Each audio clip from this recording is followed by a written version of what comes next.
به نام خدا، عرض سلام دارم خدمت شما بینندگان عزیز و همراهان گرامی. طبق وعده‌ای که داده بودیم امشب قراره که در مورد زوج و همسران صحبت بکنیم. سوالی که همیشه در دفاتر مشاوره همسران یا زوجین مطرح میکنن اینه که ما در طول روز همه کاری میکنیم، تمام به همه وظایفمون آشنا هستیم. مثلا همسر خونه یا خانم خونه ادعا میکنه که من همیشه غذام حاضره، غذام داغه، خونه مرتبه، به بچه ها رسیدگی میکنم.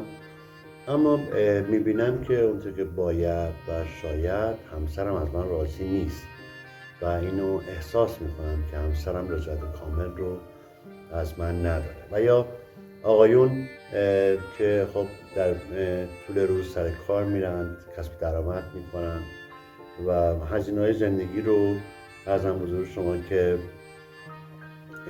تقبل میکنن و زحمت‌های بسیاری میکشن، اکثر امکانات خانه رو فراهم میکنن، سفر میرن، خرید میبرن بچه ها رو، همسرشون رو، اما باز هم احساس میکنن که و یا مطرح میکنن که چرا خانم خونه یا همسرم از من رضایت کامل رو نداره.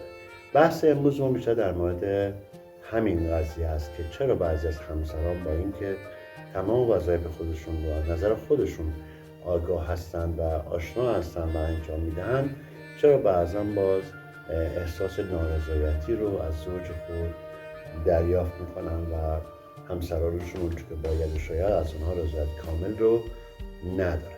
ببینید دوستان عزیز، همونطور که خدمتتون به حال بارها توی مصاحبه ها گفته شده و خودتون هم میدونید، تفاوت زن و مرد در زوج درمانی و بین همسران یکی از مسائل بسیار مهمی هستش که باید بهش پرداخته بشه. یعنی علایق، سلایق، ایده ها، نظرات خانم ها با آقایون کاملا متفاوت هست. یه سری چیزهایی برای آقایون خیلی مهم هست که برای خانم خیلی از اهمیت بالای برخوردار نیست و خیلی از چیزها برای خانم ها خیلی مهمه و خیلی ارزشمنده که برای آقایون ممکنه خیلی اهمیتی نداره. یکی از نکات خیلی مهمی رو که باید زوجین عزیز ما بهش توجه بکنن اینه که به این تفاوت‌ها احترام بذارن. به طور مثال خانم خونه ممکنه از گل و گیاه و نگهداری گل و گیاه خوشش بیاد، اما همسر خونه اینا رو یک بازی بدونه و یه بازی غیر ضروری در زندگی بدونه و یکی از نکات کلیدی زندگی ندونه. اونچه که خیلی مهمه و خیلی اهمیت داره اینه که علیرغم این که ما به شباهت‌ها باید احترام بذاریم، تفاوت‌ها رو باید بشناسیم. آنچه که زنها رو خوشحال میکنه و آنچه که مردها رو خوشحال میکنه و براشون اهمیت داره، اینها رو باید شناسایی بکنیم که امشب به این موضوعات به تفکیک زن و مرد میپردازیم. خدمتتون عرضم که در مورد خانم ها خدمتتون عرض میکنم همونطوری که میدونید خانم ها ترجیح میدن که دیده بشن، ترجیح میدن که به 3 خصوصیات اصلی آنها همیشه دیده بشه و توسط همسر خونه به زبون آورده بشه. یعنی آن چیزی که به یک زن اقتدار میده دیدن خودش توسط همسرش هست که همسرش این ویژگی‌ها رو ببینه و به زبون بیاره. همین که شما میبینید مردها، آقایون میبینن ویژگی‌های خانمشون رو و به زبون میارن و ازش تقدیر میکنن، بهش اقتدار میدن. خب چه ویژگی‌هایی رو خانم‌ها دوست دارن که مردهاشون ببینن؟ در 3 هیته این قضیه بارز هست. اولین هیته جسمانی هست.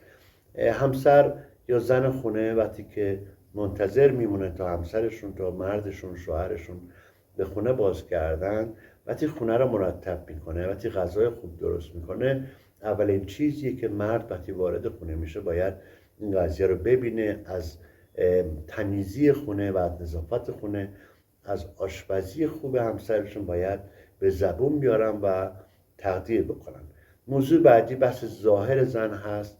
حالا آرایشگاهی رفته، مو رنگ کرده، مدل ابرو عوض کرده یا حتی لباس سادهش رو عوض کرده، استحمام کرده و یا آرایشی کرده و به استقبال همسرش میره و در رو برای همسرش باز میکنه، خانم‌ها دوست دارن که آقایون به این نکته توجه بکنن، از رنگ موشون تعریف بکنن، از تیپ ظاهرشون و چقدر این لباس بهت میاد و چقدر این آرایش خوبه، و یا حتی میتونن انتقاد بکنن. حتی خانم‌ها انتقاد کردن رو هم در کمال احترام دوست دارن. مثلا این آرایش شما خیلی غلیظه، اون آرایش قبلی خیلی بهتر بود، یا این رنگ اون رنگ لباس خیلی بهتون میاد، این رنگ خوبه که پوشیدی اما اون رنگ لباس من احساس میکنم بیشتر بهتون میاد.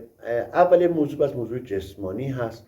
خانم ها وقتی سردرد میگیرن خیلی در ابراز این سردرد، در گفتن این سردرد ممکنه یه ذره غلو بکنن و این بهترین لحظه است که همسران و آقایون به این قضیه بپردازن. حالا به سردرد نباید مستقیم بپردازید، به احساسی که این خانم دوست داره اون لحظه از شما دریافت بکنه بپردازید. مثلا سردرد رو بهانه بکنه که توجه شما رو بگیره، قربون صدقه شما رو بگیره. یا از قدیم الایام گفتن خانم ها ناز میکنن و آقایون باید ناز بکشن.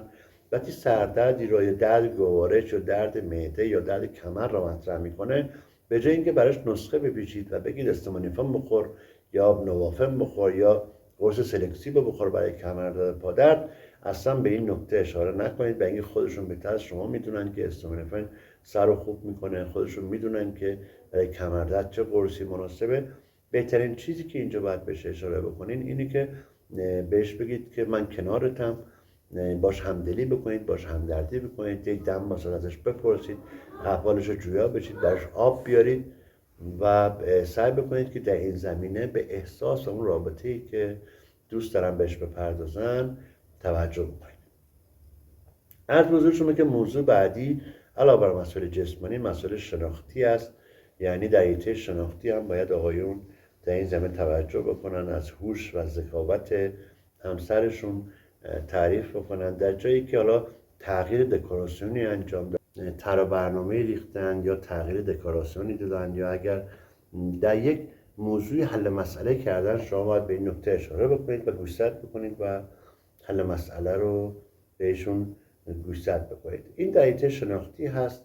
اگر رشدی داشتن در زمینه تحصیل یا زمینه یادگیری، به حال مشوقش باشید در زمینه یادگیری های موضوعات زندگی و موضوعات شخصی. قطعا ازشون تعریف بکنید، تشویق بکنید، مشوق باشید تا بتونن به فرایند یادگیری ادامه بدن. سوم حیطه عاطفی هست که باید آقایون در این زمینه خیلی توجه داشته باشن. مسئله عاطفی مسئله توجه هست، یعنی چقدر یک زن و یک خانم خونه رو میتونن آماده بکنن برای اینکه بتونن لحاظ جسمانی و لحاظ شناختی در زندگی فعالیت داشته باشن، اکتیو باشن. یعنی شما بتونید مسائل روحی و روانی خانمتون رو لحاظ عاطفی تامین بکنید، قطعا به مسائل جسمانی و شناختی ایشون هم کمک خواهید کرد. به طور مثال در مناسبت‌های مختلف با حتی خرید یک شاخه گل یا حتی ارزم بزرگ شما که به یادآوری روز تولد، سالگرد ازدواج، روزهای خاص زندگی در طول سال میتونه کمک بکنه از حیطه عاطفی و حیطه عاطفی تا بتونن مسائل شناختی و جسمانی رو هم در زندگیشون تقویت بکنن. برای این جلسه ما ویژگی‌های خانم‌ها رو گفتیم، چیزایی که آقایون باید بدونن.